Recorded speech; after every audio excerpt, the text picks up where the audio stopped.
Hi, and welcome back to Blue's Garden. Deep freeze.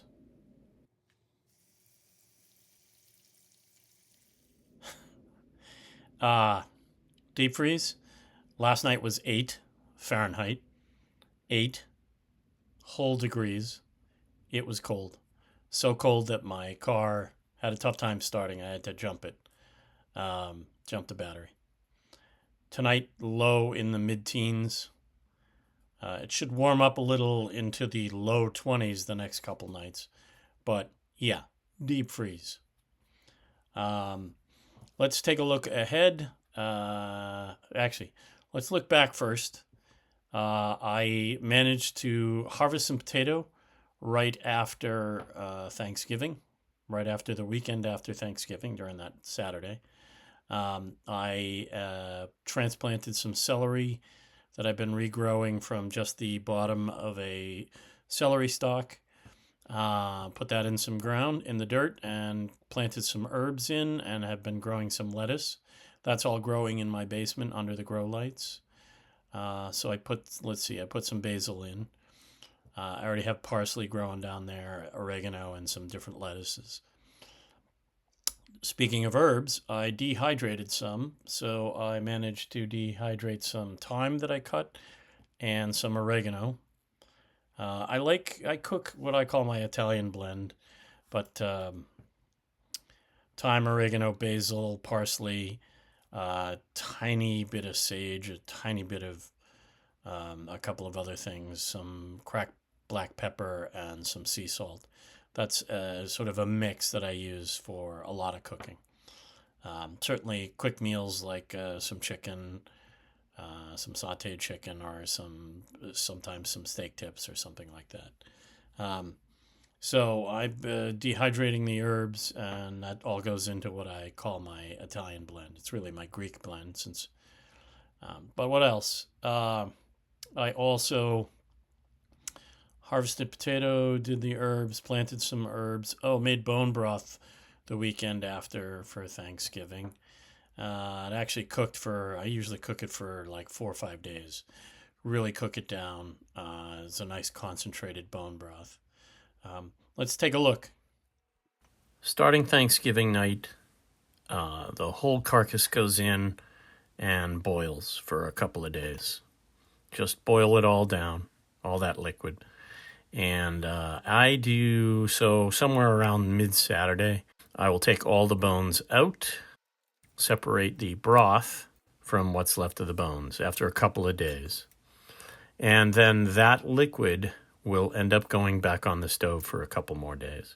So this is the start of the bone broth. Takes me a few days of just boiling. So, planting some celery. I am regrowing some celery from the just the bottom, the root.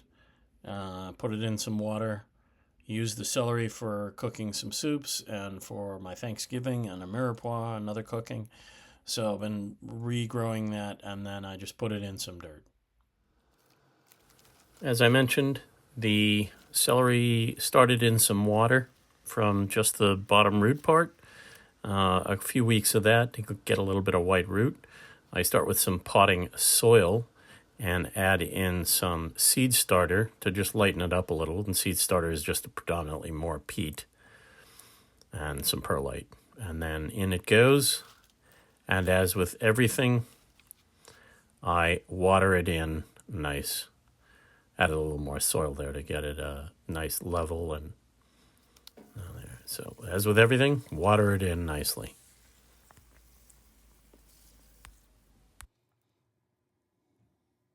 Also growing, not just the celery, but you can see I've got some oregano growing just to the right, and I have behind that I have some parsley growing.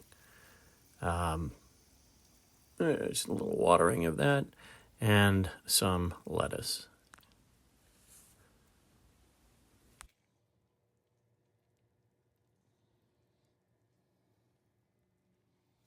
Here is a quick hit, planting some basil herb, put basil seed in, that's for growing in my basement under the grow lights.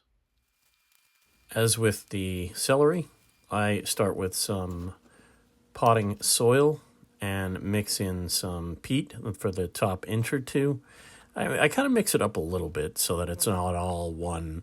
Try to make it a little more homogeneous, a little less stratified. And then get the right level that I want, smooth it out.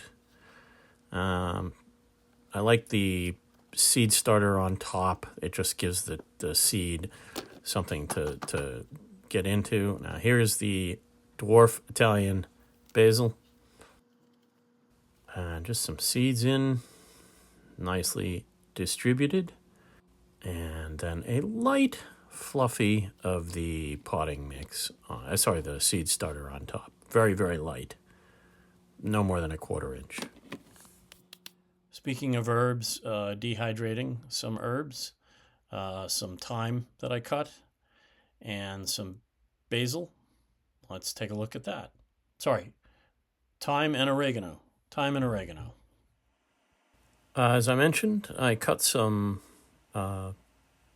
oregano and some thyme. This is just me pulling all the hard woody stem bits out and just pulling all the leaves off, and then spread them out evenly, thin layer onto the dehydrator. Oregano and thyme, part of my favorite spice mix. So that goes into the dehydrator. And there's the 2 oreganos, and there was a thyme that went in. And then I will set it for, about 9 hours at 135, 140. And in they go. The top one was the thyme, and then 2 oreganos. And let it rip. Like I said, 9 hours, about 140.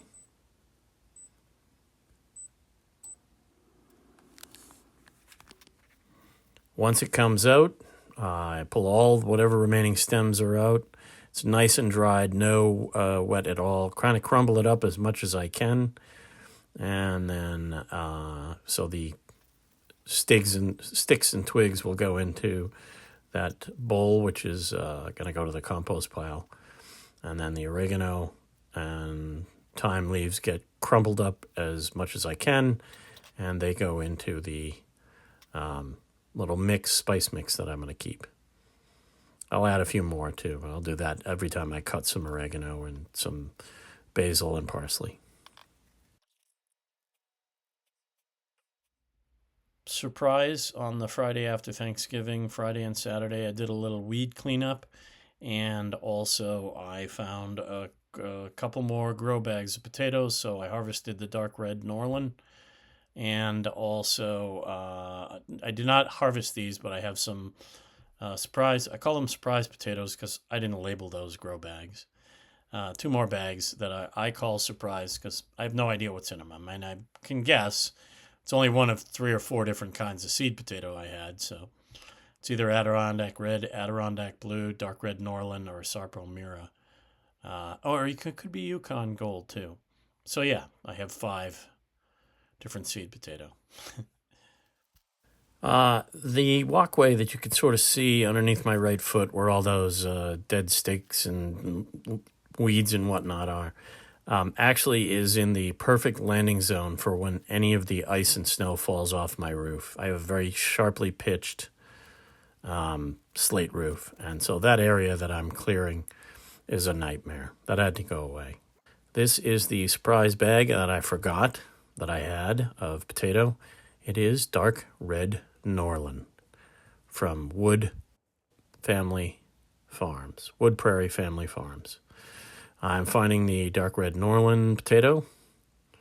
I usually put 2 or 3 seed potato in, and I will end up with a decent little return for 2 or 3 potato.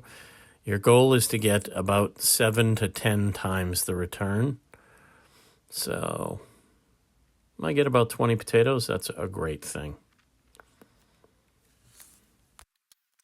Take a quick look. This is my recap of making the bone broth from the turkey carcass, the bones of the turkey. And then I boiled it down for a few days and then. All right, then, a few days later. So we are talking about a total of about 5 or 6 days. Strain off the bone broth. I put it in gallon zip, sorry, in quart zips. Really, it's about a cup and a half in each one, and then freeze it. Made a habanero pineapple hot sauce, and just a little bit of a taste of what it looked like. I have a separate video coming out of the entire start. As I mentioned, I will do a complete video later.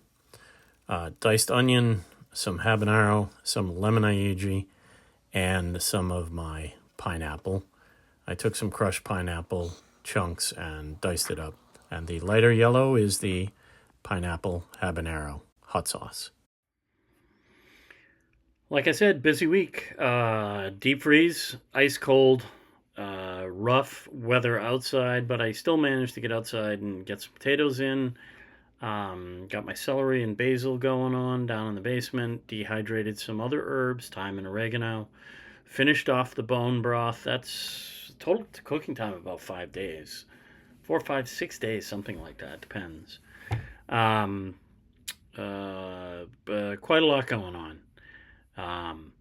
Oh yeah, and the sauce, the hot sauce, the pineapple habanero lemon aiji. Although I don't put the lemon aiji on there. Last of my couple of lemon aiji, really hot, spicy. For me, they're hot. For most people, they're actually a pretty medium spicy pepper, hot pepper. But anyway, busy week. If you've made it this far, I want to thank you for watching. Please like, share, and subscribe. That helps me grow, and that helps you grow. Thank you very much.